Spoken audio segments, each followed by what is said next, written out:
Hello and welcome to another episode of 177 Nations of Tasmania. In Australia, Cambodia is a country probably most commonly associated with the brutal Pol Pot dictatorship and the Khmer Rouge, which resulted in the deaths of millions of Cambodians and led to huge numbers of refugees, many who came to Australia by boat in the late 70s and early 80s. In more recent times, though, Cambodia has enjoyed a sustained period of peace and prosperity, and Cambodians coming to Australia are more likely to be students than refugees. And such is the case with Paul, my guest for this episode, who came to Australia to study IT under slightly unusual circumstances. Unusual in the sense that it was a surprise decision for him that he wasn't involved with, but more about that later. And despite this, things have worked out pretty well for Paul, and he came to Australia to do his postgraduate studies in a city that will be quieter and have a more relaxed lifestyle. We also talk about developing independence and self-reliance in Australia, a significant difference with traditional Cambodian culture where family often makes decisions for individuals.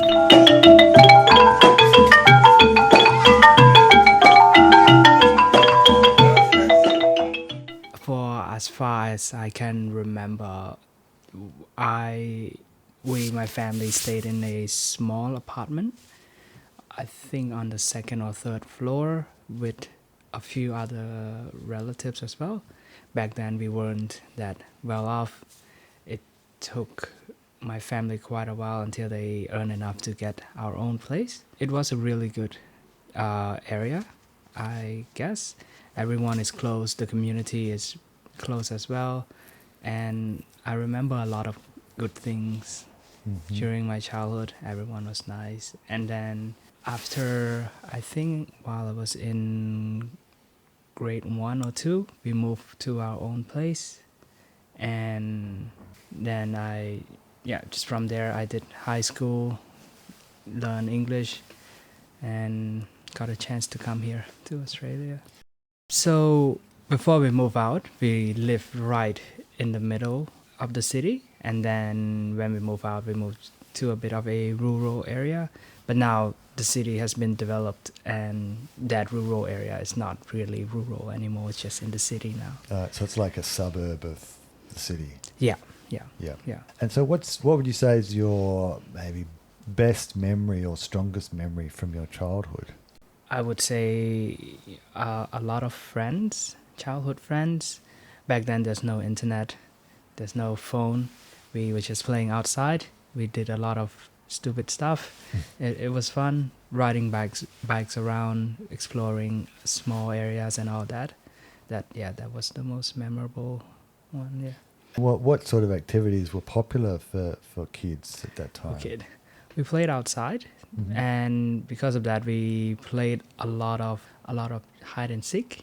Okay. Yeah, riding bikes, playing with marbles. We also have a bunch of different games that we used to play. One of them is it's quite odd. Each one of us have a shoe, and we throw it to a bottle where one of our friends would guard it. And if we hit, then they can't chase us unless the bottle is upright. So that was really fun as well. Yeah. And so did kids in Cambodia did you have a lot of freedom that you could sort of go out on your own, or are you under the control of your parents a bit? I think it's a bit of both. Unless the parents are comfortable with the other kids as well, then they allow their kids to roam around because they trust that they'll come back home. But since I'm an only child, they get a bit protective, but I still get a chance to go out and play with my friends until like 5 or 6 is the curfew, have to come back home.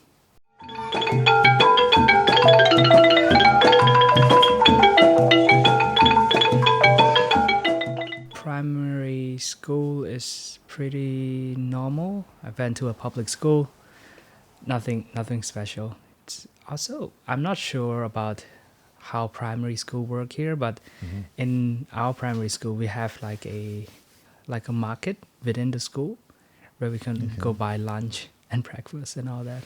We also can buy toys from the market. Oh, really? Yeah, so there's toys, there's food, there's drink.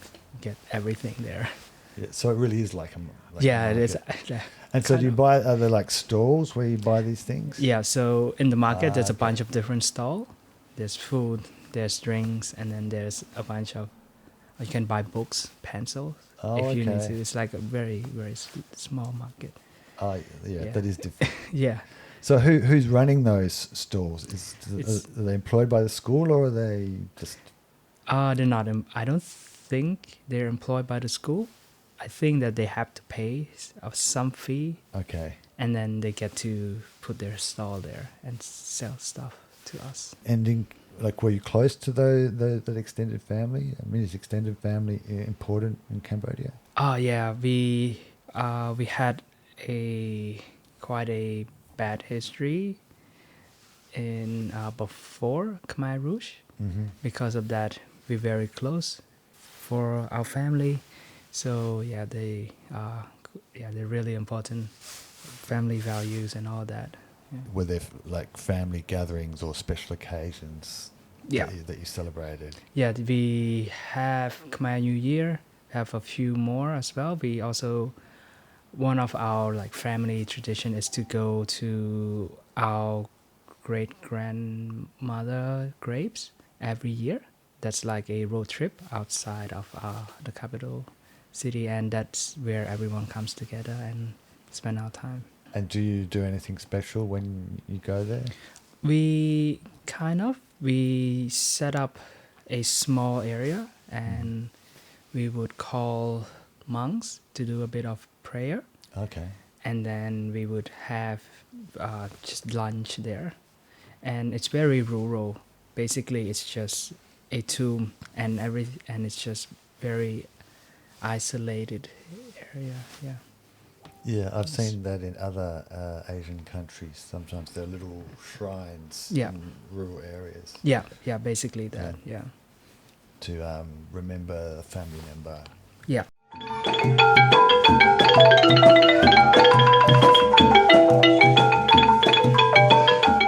When you were at school, were you sort of pushed hard to achieve well academically by your family?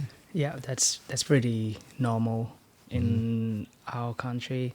Family try to push their kids to achieve highest grade and all. For me, it's the same, but I think it's much better now. Mm-hmm. They understand family now. They understand a bit more, and it doesn't have to be all grades. But but that's, when I was young, that was the main thing. You have to get the highest grade. Comparing to other kids is pretty normal as well. And is it very competitive at school there? Yeah, it is very competitive.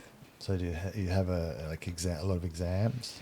We have exam every month, Oh, and wow. yeah, and every month we get basically a ranking in the class, and that's what my family used to see whether I perform well or not. Yeah. Mm-hmm.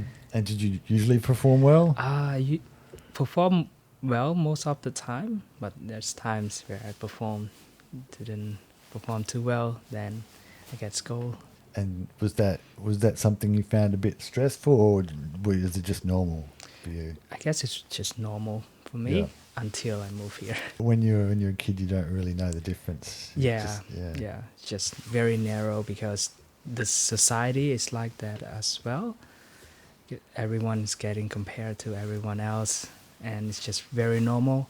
But now that there's internet, we can learn about other countries, then it's a bit more relaxed, I guess. When you were at, like, say, high school, I guess then you're sort of starting to think a bit about your future ahead. Did you have some sort of plan or idea of what you were going to do? Not at all. Yeah. Because there was this big exam at the end of high school. You have to pass it to pass high school. So that's just my goal, is to just pass that.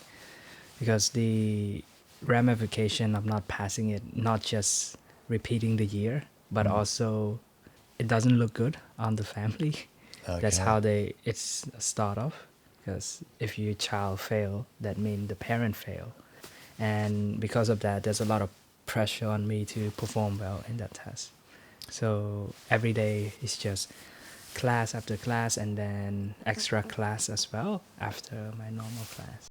Here, I think people tend to worry about themselves. In Cambodia, people, it's quite different. People also worry about others too much sometimes, and that's I don't think that's a really good thing. Do you mean in terms of they worry about what other people think of them? Is Yeah. that what you mean? Yeah. So back to the idea of me failing high school, it's not just me failing, it's my family failing as well. While here, it is what it is. Sometimes you fail doesn't mean that you're gonna fail for the rest of your life.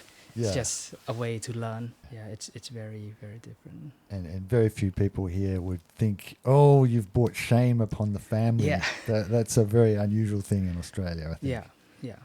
But back home it is, yeah. Yeah, it reflects on your whole It reflects on family. I don't know. I don't think that's a good way. And what did your parents do? My parents and my mom's a nurse. My dad is a doctor. Okay. And was there some pressure for you to go in similar direction? Surprisingly, no. Okay. That's, yeah. Parents a bit, they change because I'm here. They're starting to see differently than before, I guess. And one of the things that they did really well is for me to choose what I want to study. They didn't force me to go into medical field at all.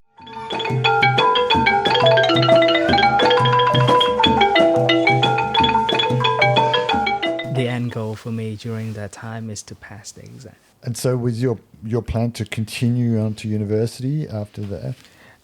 So after the exam, my plan was to go to an IT uni in Cambodia. Mm-hmm. But like I think I mentioned to you before, my mom and my cousin, they were preparing all the document, and one day they told me to just do IELTS so that I can come to Australia. And I was a bit, I wasn't really shocked because I told them that I want to go to this uni, and there was no bringing me to the uni that I want to go to. There's no information session for the uni.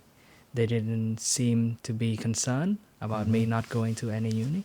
And then one day they just told me, okay, you're going to Australia. All right. Yeah. So it was all organized for you. Yeah. Without your knowledge. No, without my knowledge. Until there was 2-3 months before I had to do my IELTS to go to uni then. And why did they decide that was a good idea for you? It's all my cousin. She came here for a scholarship for about 3-4 months. Went back home, said that it's really good to come here. So that's how I got here. And that was it. That was it. You had no say. Now that at that time I don't have any say. I don't have a choice basically. And did you know much about study in Australia? No, not at all. It's just one day. Yeah, it's just out of nowhere. Wow, that's quite a unusual situation. Yeah. Looking back, I thank them for doing it because it makes me learn a lot of new things, and Australia is pretty good. It's much better than Cambodia. Yeah. But at the time, what was your feeling about it? Were you a little bit nervous, or did you just not really think about it? At the time, I felt very controlled because I don't get a choice. When you arrived in Australia in Melbourne, what was your first impressions, and what was your first experiences? I didn't get a chance to think at all because when I came, first thing we did is to get everything ready so that I can start uni. I stayed at my cousin's friend's house. They rented a room for me. Then I go get my bank account, mobile, go to uni as well to confirm that I'm here. Yeah. because it's a requirement that you have to tell the uni that you're here in the first 2 weeks of arriving, something like that, and getting into orientation. So didn't have time to think about anything. There's a plan. I have to do all of this so that I can progress through uni.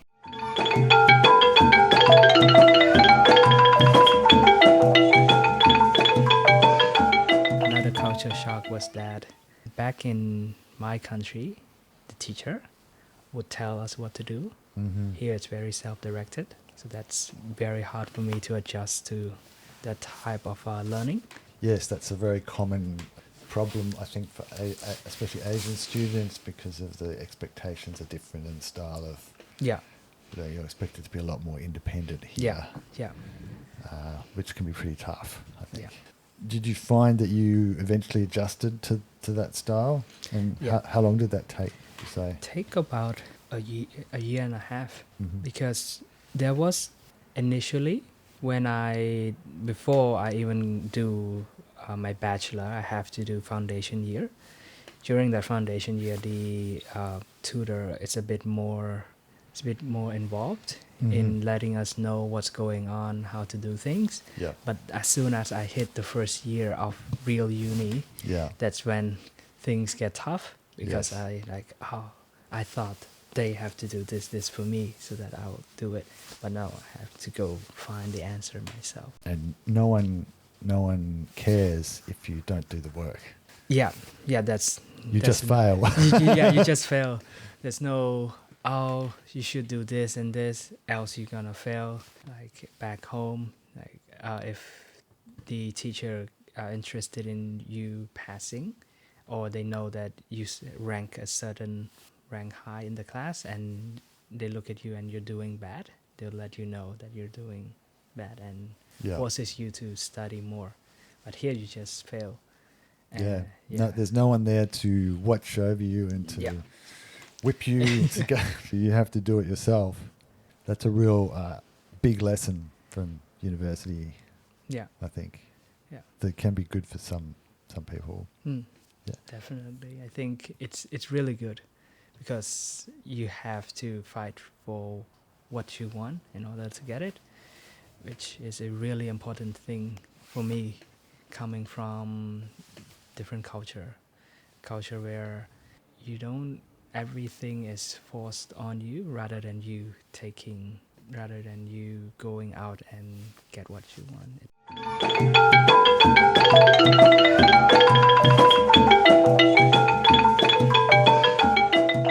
Why did you decide to study IT in the first place? All goes back to my childhood. During high school, that's when we have internet. That's when, at that time, I played a lot of video games. And that's how I got into IT. Because I played a lot. I spent a lot of time on the computers. Might as well learn how it all works. And I really enjoyed doing IT from during my bachelor, get into master to learn quite a bit more on the specific area. Well, when you were studying, did you start to have thoughts about what you would like to do at the end of the course, and what were the ideas you had? So there was specific things that I really like doing, especially any course that requires me to do a lot of problem solving. Then after doing a bunch of those courses, I realized that I really like software development. So that's where I end up focusing most of my time on. And so at the end of the masters, what were you thinking? At the end, since to be honest, I just want an IT related roles. Then I can pick specific things that I really like to do, because in terms of opportunity here, it's not many, and it's super competitive. And so I just apply for any IT position and hope that I could get it. So after my bachelor, I looking to continue, and then here was a really good place, I guess, comparing to other city, because back then after the finish of my bachelor is like almost the same time as the lockdown finishes, and it was quite during the lockdown, can't travel around, and it's just me in my room most of the time, and not it's not really good. Then decided to move here because it's very different in terms of the way of living, Yeah. the pace, and then we also get really good environment, like small town, a lot of hiking trails and all that. Yeah. When you started your bachelor, had you planned, did you think you would stay longer in Australia, or was the plan to originally to go back? I think initially I planned to finish my bachelor, get a few years of experience, then go back. Mm-hmm.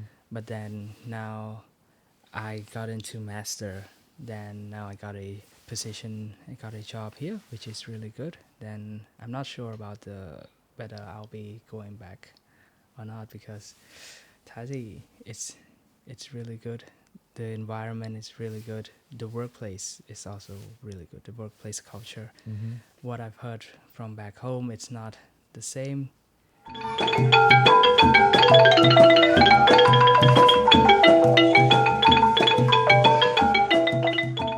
So, what did you know about Tasmania before you came here? Like, had you done much research to know that it was the kind of place that would be good for you?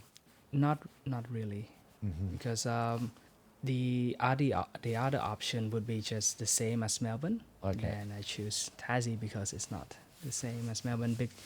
Big city lifestyle is, I guess, when I stay in Melbourne, I didn't realize how fast paced everything is. Everyone try to get to somewhere Yeah. as quickly as possible. A lot of things going on, but then moving here, I feel like everyone is a bit more relaxed. When you arrived here, do you remember what were your first impressions? It's very quiet. Mm-hmm. Yeah, very quiet. That's really much it for a few months. Then, in terms of the food here, there's not many choice compared to Melbourne. That was a bit of a shock as well. And then after a while, just looking around, then I was able to find some of the grocery store that have Asian ingredients. Mm-hmm. So that was good. It doesn't have as many as in Melbourne, but Yeah. just enough to make everything that I want.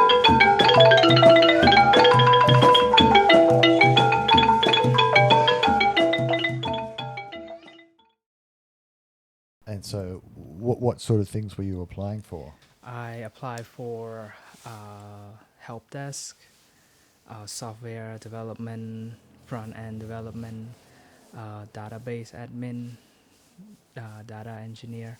Yeah, all those areas. And were you applying for positions just in Tasmania or all around the place? I applied all. But tell me about how you got a job then. I guess it's a bit of luck Mm-hmm. involved as well.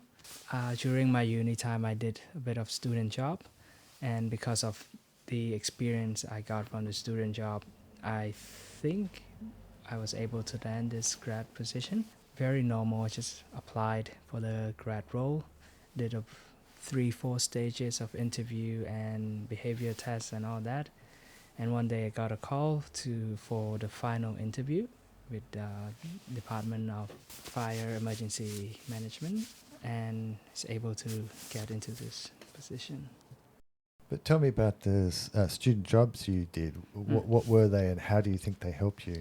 I did 2 student jobs during that.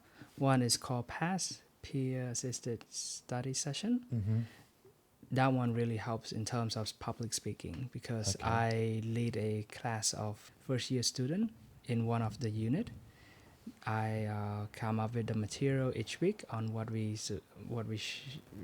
spend our times on, and during the session I would be the one who facilitate, making sure that student understand the materials and hopefully help them in the unit. And that really helped. One, public speaking, and also how to better communicate. The other one was, I think it's called support crew. We most of the time in that role is just setting up events, physically setting up areas and all that. But then after that, we have to interact with students. So again, it's a lot more of a communication skill and not really a technical skill. But I guess that really helps because it takes more take more time to develop those type of skill, and it's really hard to teach those type of skill compared to technical skills, I think. Yeah, you can learn the technical skills in a academic environment and so on, but actually the employers, when they're interviewing people, they're looking for things like communication skills and that you're going to be able to work in a team, things like that. Those things I feel like are very important now that I've been in the job for about a year, because if you are able to solve a problem and can't communicate your solution well to your team, it's hard for them to understand why you do things a certain way. So I think those two really helps. Here, if you want to get into the job market, you need to differentiate yourself and have those other non-academic skills, which are just as important. Yeah, I think it's as important as the technical skill, or even more important, because you can't really learn it from just doing your unit.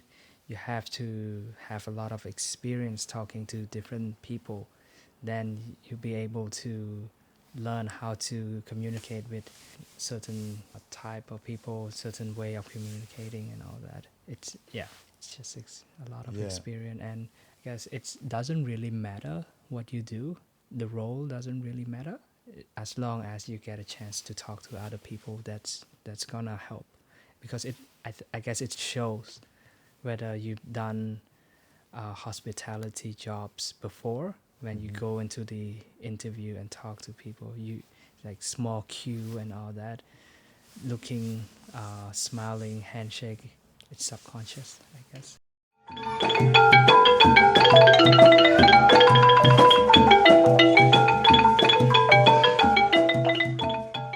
Your current job, what's your sort of role in that, just generally?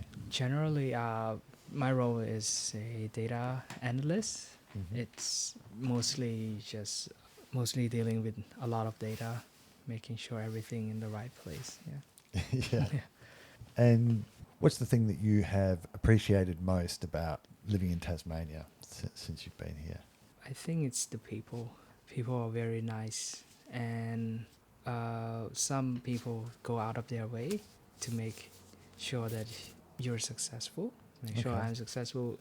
2 instances was referrals. So before I get this role, they would call my previous employer asking how I was, and from what I've gathered, they're very good, even though they don't really have to do that. What would you say has been from your experience, the biggest cultural difference you've noticed between, say, Cambodia and here? The biggest difference would be people making their own choices. People here, I guess after 18, you can make your own choices.